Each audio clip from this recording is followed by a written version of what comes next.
Bismillahirrahmanirrahim. Assalamualaikum Ustaz. Waalaikumsalam. Apa tips cara meraih kesuksesan yang berkah di masa muda?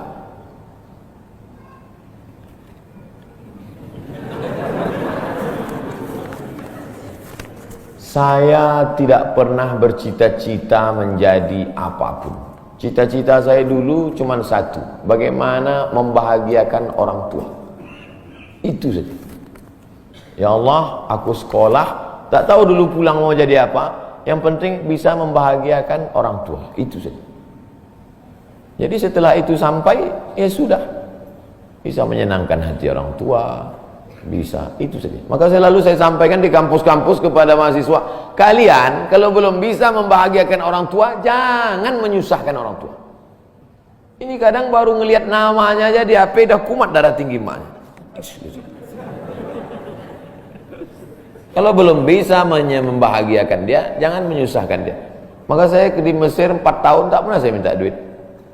Tiba-tiba udah sampai dari ke Mekah. Mak, aku udah di Mekah. Dari mana kau dapat ongkos? Ada tabunganku sikit-sikit. Pergi ke Mekah, kerja, pulang, bayar hutang. Jangan pernah menyusahkan orang tua.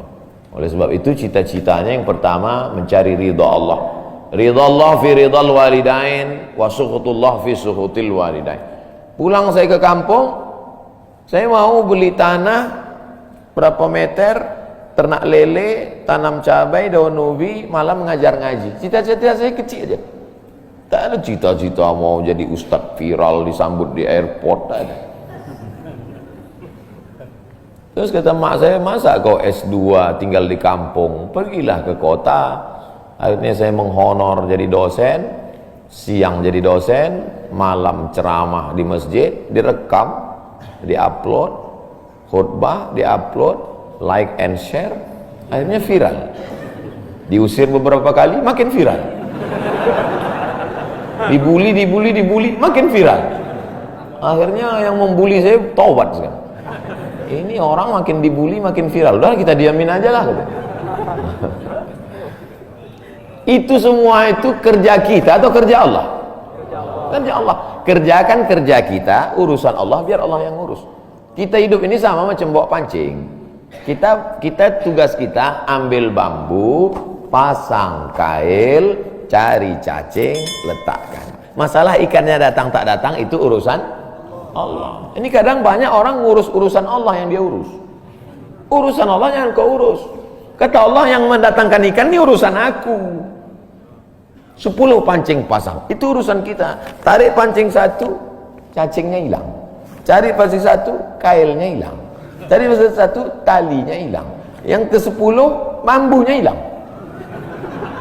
Marahkah kita? Tidak. Karena urusan kita sudah selesai. Serahkan urusan Allah. Pulang ke rumah, rupanya Allah mau kasih kita bukan ikan mentah, tapi ikan masak. Banyak orang terlalu berpikir hidup ini kau buat saja urusanmu, urusan Allah. Urusanmu berangkat dari rumah kerja, masalah hasilnya urusan Allah. Berapa banyak orang bekerja tapi tak dapat apa-apa. Betul? Kalau sudah rezeki tak kemana. Tapi jangan gara-gara ini lalu bapak enggak kerja. Dibangunkan ibu besok pagi, bang, abang enggak kerja masuk kantor. Urusan Allah. Kalau ada suami ibu seperti itu, ibu jangan marah, biarkan aja. Nanti jam 12 dia bangun, dia lapar, dia tengok, mana makanan? Ibu jawab, urusan Allah. Harus ada usaha dan ikhtiar. Pertama, niat cari ridha Allah. Kedua, senangkan orang tua. Ketiga, berusaha. Setelah itu, tawakal Allah. Hidup jangan susah. Hidup sudah susah, jangan bikin susah. Hidup sudah pahit, jangan minum kopi pahit. Apa hukumnya suami menyembunyikan uang dari istri?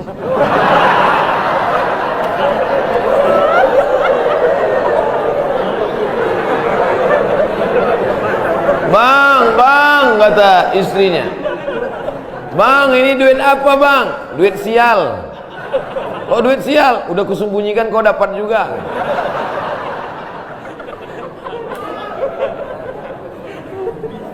Bapak menikah sama ibu, ibu menikah sama bapak, apakah hartanya jadi satu atau harta masing-masing?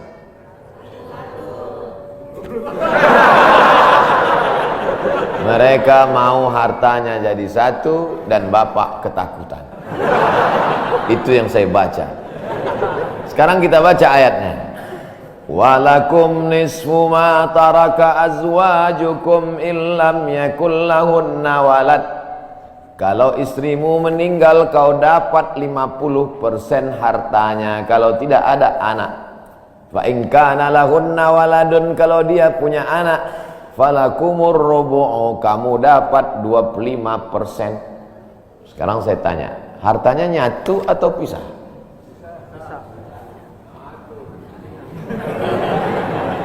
Memang kalau belum sarapan susah nangkap. Saya ulang sekali lagi. Walakum nisfu ma taraka azwajukum. Hai para suami, kamu dapat setengah harta istrimu kalau tidak ada anak.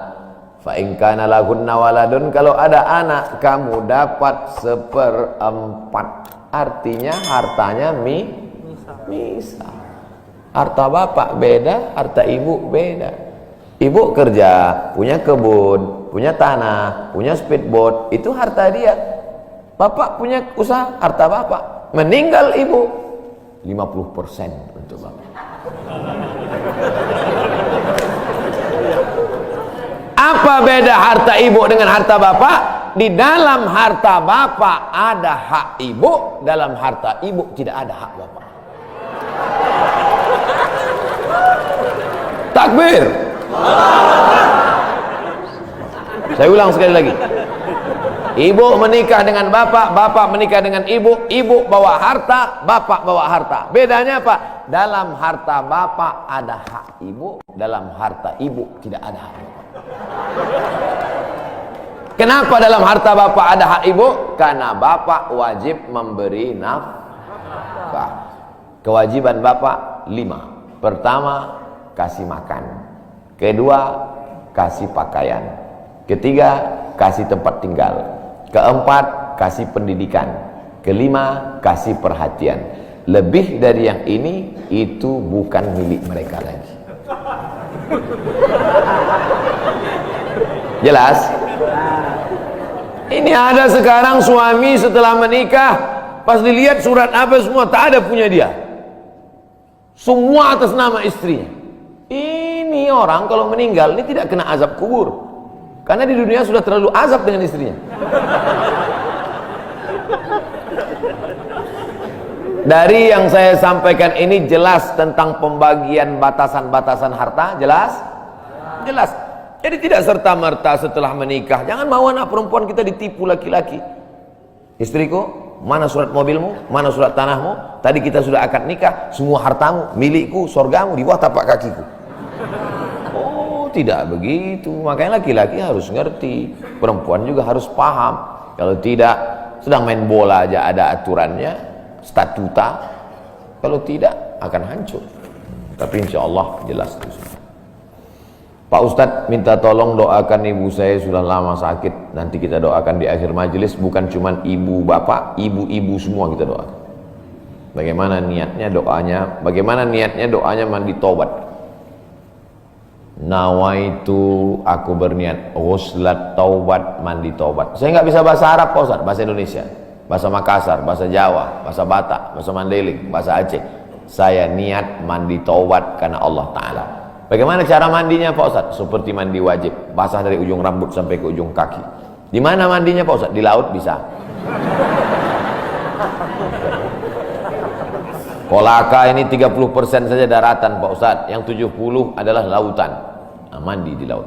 Apalagi kalau sampai ke tengah laut, bukan cuma dosanya hilang, orangnya hilang sekali.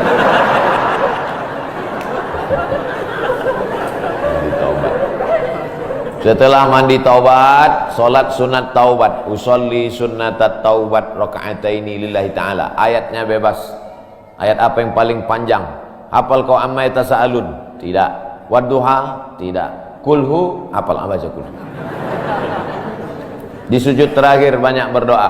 Berapa kali solat sunat taubat sehari? Sebanyak-banyaknya. Kami dulu dipesankan guru kami, pagi sholat sunat taubat, siang sholat sunat taubat, petang sholat sunat taubat, sebanyak-banyaknya sholat sunat taubat, sholat sunat taubat, sholat sunat taubat, sholat sunat taubat. Usolli sunat taubat raka'atain lillahi ta'ala. Ma min muslimin yudhnibu dzamban, ada orang yang silap salah berbuat dosa, summa yatatahhar, bersuci, berwudu, mandi, taubat, summa yusolli raka'ataini, sholat sunat 2 rakaat, summa yastaghfirullah, minta ampun kepada Allah, illa ghafarallahu lah, Allah mengampunkan dosa-dosanya. Bulan Rajab banyak-banyak taubat, bulan Sya'ban tingkatkan ke taubat, masuk ke dalam bulan Ramadan insyaallah mendapatkan Lailatul Qadri khairum min alfi syahr.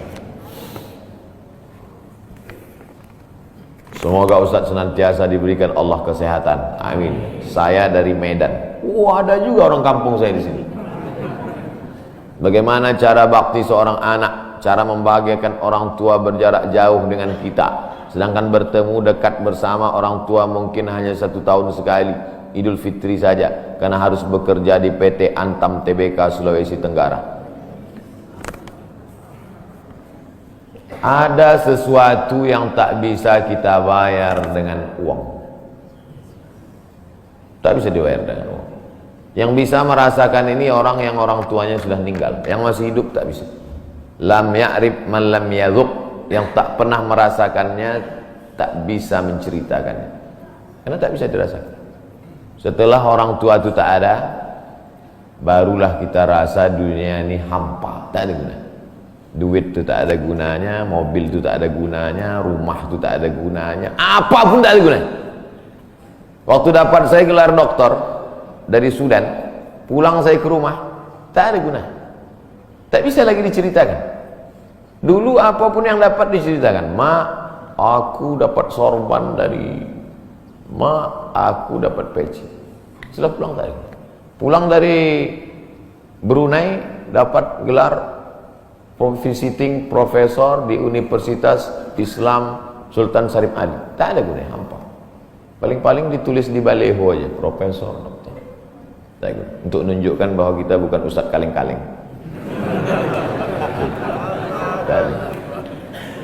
Nanti setelah dia tidak ada, barulah kau cari mana kain yang pernah dia pakai dulu, mana sajadah yang dulu dia pakai waktu sholat, di mana dia dulu sering duduk.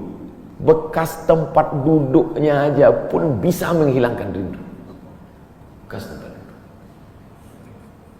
tempat dia duduk dulu, tempat dia duduk makan kacang sambil minum teh, duduk kau di situ bisa menghilangkan rindu. Quran yang dia baca dulu lengkap dengan rehalnya, bangun kau tengah malam, kau bentang sajadah, duduk kau di situ, kau buka Quran yang dia baca dulu, hilang rindu. Tapi setelah dia tak ada, makanya mumpung dia masih ada, ciumlah tangannya, peluklah badannya, ciumlah keningnya. Kalau kau ada duit, kirimlah. Tak bisa, karena cari makan jauh Pak Ustaz, mesti terbang dari Sumatera sampai kemari. Apa boleh buat? Memang begitu kondisi ekonomi kita sekarang. Allah tidak marah, tapi kalau kau mampu, kirimlah. Siapa orang yang kira-kira bisa digaji, dibayar untuk memasakkan dia di rumah? Berkirimlah. Karena sampai masanya nanti duit yang banyak itu tidak ada gunanya. Sebanyak apapun kau simpan, tak ada rasanya lagi, hampa, tak ada gunanya. Maka mumpung dia masih ada, Idul Fitri paksa-paksakanlah pulang. Mahal tiket pesawat, tabunglah, teleponlah. Masih ada dia menyambut teleponmu, berikan HP yang kira-kira lama dia pakai, tinggalkan. Mak, ini chargernya, ini handphonenya, ini baterainya, persiapan kalau rusak pasangkan di sini. Nanti kalau aku telepon, sampai masanya nanti handphonenya berbunyi tapi tak ada yang angkat. Selagi dia masih ada, senangkanlah hatinya, kirimkanlah kain. Kain itu tidak akan dia pakai, tapi insya Allah menyenangkan hati dia. Ketika hatinya lapang, lapang rezeki. Ketika hatinya senang, senang hidup. Tapi kalau sudah hatinya sempit, meleleh air matanya rindu karena tak pernah kau telepon, disitulah awal azab Allah datang. Kau akan berenang dalam kesengsaraan. Mudah-mudahan Allah mengampuni dosa kita semua. Dosa ibu bapa. Ala hazihi niyah al-Fatihah. A'udzubillahi minasyaitonir rajim. Bismillah. Alhamdulillah rabbil alamin. Ar-Rahmanir Rahim. Maliki yaumiddin. Iyyaka na'budu wa iyyaka nasta'in. Ihdinas siratal mustaqim.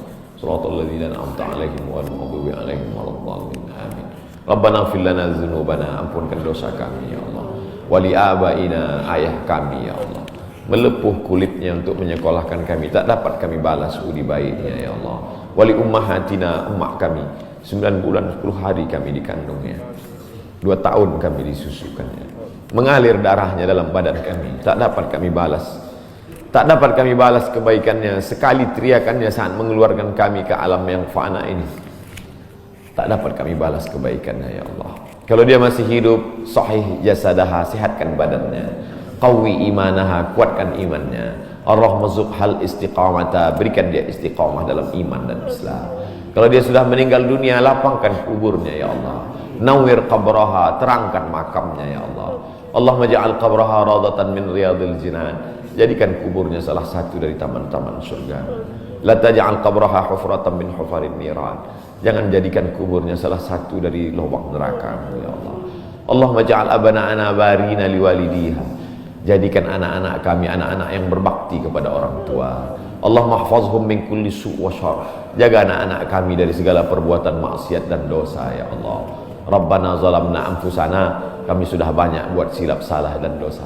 Wa illam taghfir lana, kalau kau tidak mengampuni dosa kami, wa tarhamna, kalau kau tidak merahmati kami, lanakunanna minal khasirin, sudah lama kami jadi orang-orang yang merugi.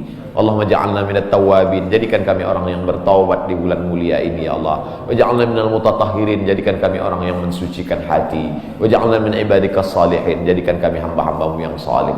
Allahumma ja'al akhira kalamina inda intihai ajalina, kalau ajal kami sampai, malaikat maut tiba mencabut nyawa kami, jadikanlah yang terakhir keluar dari mulut kami la ilaha illallah Muhammadur Rasulullah SAW, kalimatu haqqin 'alaiha nahya, dengan itu kami hidup, wa 'alaiha namutu, dengan itu kami mati, wa biha nub'atsu, dengan itu kami nanti akan dibangkitkan di padang mahsyar.